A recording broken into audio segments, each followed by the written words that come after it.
மல்லிகைப்பூ கட்டி வச்சிருக்கிறதுக்காகவே சாரி கட்டிட்டு போகலான்னு சொல்லி மனசு மாறிடுதுங்க. இன்னைக்கு பார்த்தீங்கன்னா வாழைத்தோட்டத்து ஐங்கோயிலுக்கு போகலான்னு தாங்க ரெடி ஆகிட்டோம். இந்த கோயில் போயிட்டு வந்து ரொம்ப வருஷம் ஆயிடுச்சுங்க. முதல்லலாம் வந்து அடிக்கொருக்கா போயிட்டு இருப்போங்க. நம்ம தோட்டத்தில் இல்லை வீட்டுக்கிட்ட பாம்பு ஏதாவது பார்த்துட்டோம்னா நம்ம உடனே இந்த சாமியை தாங்க நினைப்போம். வாழைத்தோட்டத்து ஐயனுங்க. ஐயங்கோயிலுக்கு போயிட்டு வந்துட்டு இருந்தாலே நம்மளுக்கு வந்து பூச்சி விழுவு தட்டுப்பட்டாலும் அதனால நம்மளுக்கு எந்த பாதிப்பும் இருக்காது அப்படின்னு நினைக்கிறது ஒரு பெரிய நம்பிக்கைங்க.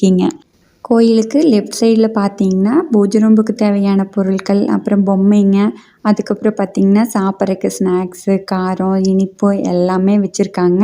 பாப்பாவுக்கு எங்கே போனாலும் இந்த கிச்சன் செட் பார்த்தா உடனே ரொம்ப பிடிச்சி போகுங்க. ஸோ அதையும் வாங்கிட்டு அப்படியே வர்ற வழியில் பார்த்தீங்கன்னா சின்ன ஐயங்கோயில்னு ஒன்று இருக்குங்க. அங்கே பெரிய ஐயங்கோயிலை கும்பிட்டு வந்துட்டு தாங்க இந்த கோயிலுக்குள்ளே வந்து சாமி கும்பிட்டுட்டு போகிற மாதிரி எப்போவுமே இருக்குங்க. ரொம்ப அமைதியான ஒரு இடம், ரொம்ப ஸ்பேசியஸாக இருக்கும். ஆனால் எந்த பொருளுமே இருக்காதுங்க.